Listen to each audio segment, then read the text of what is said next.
Hello guys, welcome back in my YouTube channel.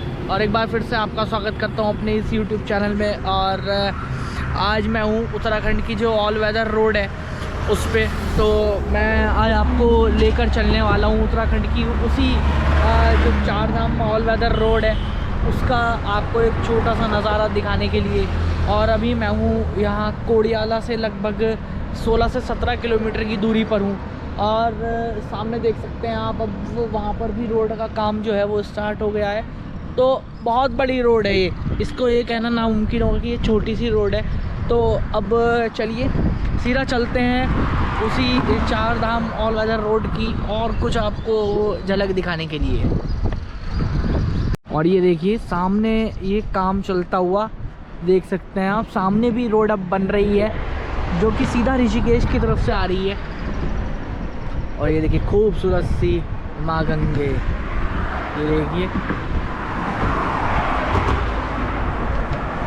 ये देखिए है वो ऑल वेदर रोड।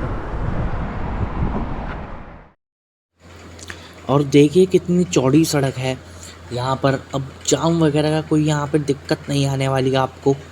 और ये जो ऑल वेदर रोड है, ये वाला जो ब्रिज है, ये 1 साल पहले ही बनाया गया है ऑल वेदर प्रोजेक्ट के तहत।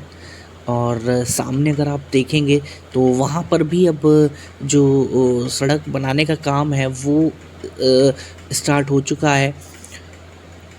तो प्रगति की तरफ उत्तराखंड बहुत तेज़ी से बढ़ रहा है और जगह जगह आप देखेंगे प्रोजेक्ट आपको चलते हुए दिखाई देंगे। और ये जो है ऑल वेदर रोड है, ये चार धाम की, जो कि नितिन गडकरी जी ने अपने कार्यकाल में बनवाई है। बहुत ही अच्छी और चौड़ी सड़क है जहाँ पे आराम से आप अपनी जो यात्रा है वो मंगलमय बना सकते हैं। दोस्तों, चार धाम प्रोजेक्ट क्या है और इसके तहत क्या क्या होगा, और जो हमारा पड़ोसी देश है चीन, उसको कैसे चुनौती मिलेगी, आइए मैं आपको अपनी इस वीडियो में आज बताने वाला हूं। गंगोत्री, यमुनोत्री, केदारनाथ और बद्रीनाथ, जो हिंदू धर्म के इन 4 पवित्र धामों के लिए केंद्र सरकार की चार धाम परियोजना को सुप्रीम कोर्ट ने भी हरी झंडी दे दी है। सुप्रीम कोर्ट ने इस प्रोजेक्ट के तहत 3 डबल लेन हाईवे बनाने की इजाज़त दे दी है। रणनीति रूप से बेहद अहम है। माने जाने वाली 900 किलोमीटर लंबी इस सड़क परियोजना का उद्देश्य है उत्तराखंड के चारों धामों के लिए हर मौसम में सुलभ और सुविधाजनक रास्ते उपलब्ध हों। और NGO citizen for green Doon ने पर्यावरण के प्रति चिंता जताते हुए प्रोजेक्ट को चुनौती दी थी, लेकिन कोर्ट ने देश की रक्षा के ज़रूरतों के आधार पर इसे सही ठहराया है। जबकि पर्यावरण से जुड़ी चिंताओं पर नज़र रखने के लिए पूर्व जस्टिस AK सीकरी की अध्यक्षता में एक समिति गठन की गई है कि केंद्र की इस परियोजना के तहत चौड़ी सड़क सीधे भारत चीन सीमा तक जाएगी। और ये बहुत बड़ा प्रयास है। ऐसे में कहा जा रहा है कि चीन के सामने भारत की स्थिति और भी ज़्यादा मजबूत होगी। चार धाम परियोजना एक तरह से ऑल वेदर परियोजना है जो उत्तराखंड में केवल चार धामों को जोड़ने की परियोजना भर ही नहीं है, बल्कि यह राष्ट्रीय महत्व की परियोजना है। इसके जरिए उत्तराखंड गंगोत्री, यमुनोत्री, केदारनाथ और बद्रीनाथ को जोड़कर पर्यटन को बढ़ावा तो मिलेगा ही, साथ में जो पड़ोसी देश है हमारा चीन, उसको भी चुनौती मिलेगी। और अगर देखा जाए तो ये बहुत महत्वपूर्ण है। पहले इस प्रोजेक्ट का नाम ऑल वेदर रोड प्रोजेक्ट ही था, जिसके बाद बदलकर अब इसका नाम जो है वो रख दिया गया है चार धाम प्रोजेक्ट। और प्रधानमंत्री नरेंद्र मोदी ने जो इसकी शुरुआत की थी वो 2016 में की थी। और इस प्रोजेक्ट को 2013 की केदारनाथ त्रासदी मृतकों के लिए श्रद्धांजलि भी बताया गया है। उत्तराखंड में हरीश रावत के नेतृत्व वाली कांग्रेस सरकार थी। इस दौरान साल 2017 के विधानसभा चुनावों में पहले दिसंबर 2016 में प्रधानमंत्री नरेंद्र मोदी ने इस प्रोजेक्ट की आधारशिला रखी, जिसके तहत चारधाम यात्रा को जोड़ने वाले राष्ट्रीय राजमार्ग को चौड़ा, बेहतर और मजबूत बनाया जाए, ये नरेंद्र मोदी जी ने सुनिश्चित किया। और ये आप जो देख रहे हैं ये तोता घाटी है, इसको पूरा काट कर ये एक जो बहुत आप देख रहे हैं ऑल वेदर रोड ये तैयार की गई है। और इस प्रोजेक्ट के तहत क्या क्या काम हुए और क्या क्या होंगे आइए वो भी जानते हैं। इस प्रोजेक्ट के तहत कुल 889 किलोमीटर सड़क का निर्माण किया गया है, जिसका बजट करीब 12,000 करोड़ रुपए बताया गया है। चार धाम परियोजना के पहले चरण में ही 3,000 करोड़ रुपए स्वीकृत किए गए थे।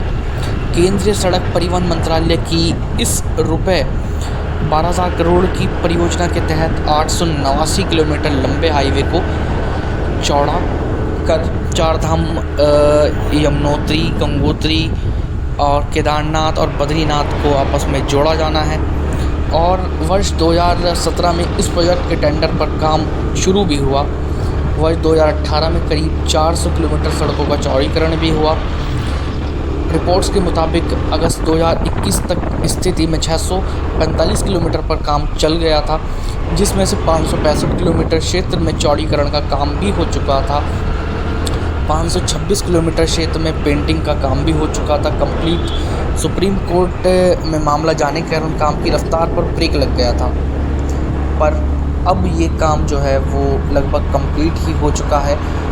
और इस परियोजना को 53 छोटे छोटे हिस्सों में बांटा गया है, जिसमें इसकी जिम्मेदारी अलग अलग एजेंसियाँ संभाल रही थी। इस प्रोजेक्ट के तहत 12 बाईपास, 15 फ्लाईओवर, 107 छोटे पुल और 389 कलवेटर्स का निर्माण भी हुआ है। चारधाम परियोजना का जिम्मा उत्तराखंड लोक निर्माण विभाग, UKPWD border road organisation, BRO, राष्ट्रीय राजमार्ग एवं अवसंरचना विकास निगम लिमिटेड। और अगर देखा जाए तो इससे तीर्थयात्रियों और आम लोगों को भी फ़ायदा होगा। चारधाम यात्रा उत्तराखंड पर्यटन की रीढ़ मानी जा रही है। प्रदेश की अर्थव्यवस्था में इसका अहम रोल है। हालांकि सड़क मार्ग से यात्रियों को सफ़र के दौरान कई तरह की मुश्किलों का सामना करना पड़ा है। खासकर बारिश के मौसम में भूस्खलन, पहाड़ों से पत्थर टूट कर गिरने जैसी समस्याएं ज़्यादा देखी गई हैं। इससे यात्रियों को जान माल का खतरा रहता है। केंद्र सरकार की मंशा है कि देवभूमि उत्तराखंड में चार धाम की यात्रा हर मौसम में सुगम हो और परेशानियों से मुक्त हो। इस लिहाज से भी यह प्रोजेक्ट बहुत ज़्यादा महत्वपूर्ण है। प्रोजेक्ट को लेकर कहा जाता है इसके कंप्लीट होने के बाद करीब अगले 200 सालों तक सड़क मार्ग पर किसी तरह की कोई दिक्कत नहीं होगी और ये एक बहुत बड़ा प्रोजेक्ट आपको दिखाई देगा।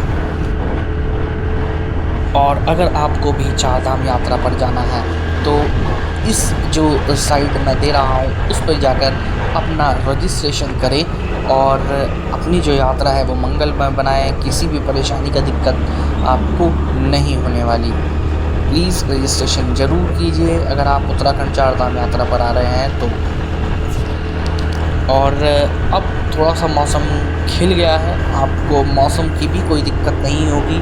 जुलाई में जाकर थोड़ा सा मौसम बरसात का हो जाता है, लेकिन अभी एकदम ओके मौसम है जैसा कि आप देख रहे हैं। और गाइस इस ब्लॉग को बनाने का मकसद मेरा ये था, कुछ लोग सोच रहे होंगे यार ये तो 1 साल पहले ही जो है प्रोजेक्ट कंप्लीट हो चुका है, तो अब इस ब्लॉग को बनाने का क्या पर्पस है। तो मेरा पर्पस सिर्फ इतना ही है कि जो अब चार धाम यात्रा के लिए लोग आने वाले हैं उनको बिल्कुल भी दिक्कतें ना हो और वो देख सकें मेरे इस व्लॉग के माध्यम से कि रोडों की कंडीशन कैसी है, क्या हालत है। अब कोई दिक्कत तो नहीं होगी। देखिए हल्की फुल्की दिक्कत तो होती ही है, जब बरसात वगैरह ज़्यादा होती है तब दिक्कत ज़्यादा होती है, क्योंकि लैंडस्लाइड वगैरह और जो चट्टान वगैरह हैं वो भी खिसकती रहती हैं। बट अगर मौसम साफ़ है तो आपको कोई भी दिक्कत का सामना आपको नहीं करना पड़ेगा। और रोड अब बहुत ज़्यादा चौड़ी है, आप ईज़िली मतलब कि जाम वगैरह की आपको दिक्कत भी नहीं होगी, क्योंकि ये चार धाम जो प्रोजेक्ट है बहुत ही बड़ा प्रोजेक्ट था और चौड़ीकरण का इस प्रोजेक्ट में ख़ास ख्याल रखा गया है। तो आई होप दोस्तों आपको मेरा आज का ये व्लॉग जो है बहुत ज़्यादा पसंद आया होगा। तो ऐसे ही ज़बरदस्त व्लॉग और इन्फॉर्मेशन के लिए मेरे इस चैनल को सब्सक्राइब कर दें और अगले व्लॉग में आपसे जल्दी मुलाकात होगी। तब तक के लिए टाटा बाय बाय, हर हर महादेव दोस्तों।